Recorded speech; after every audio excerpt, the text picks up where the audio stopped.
was so great to see the reveal of the Vera Rubin call box.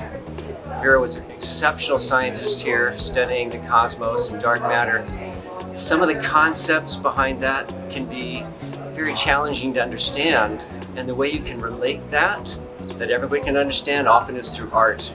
And this call box does that beautifully. It really expresses the beauty and the wonder of the cosmos in a way that I think Vera would have really appreciated. Vera was an amazing astronomer who is often credited with discovering or confirming, or sometimes even called the mother of dark matter, because she proved that galaxies were rotating way too quickly in their outer parts for the amount of mass that could be accounted for by the light of the stars. Importantly to me, she was a trailblazer for women in science and women in astronomy in particular, and also a wonderful colleague to me during my first decade here on this campus, and a friend and an inspiration. The event was wonderful.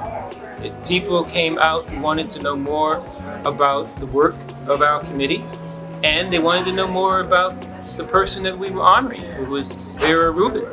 We often would walk past her house and say, oh, that's where Vera Rubin lived, and she discovered dark matter, and of course we had no clue what that really meant. We learned more about her, and we thought about how important she was, and we respected that and valued it.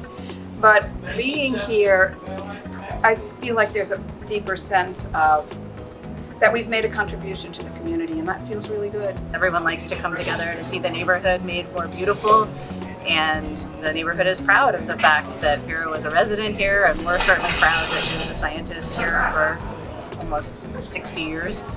And I think it was just a lot of good feeling all around.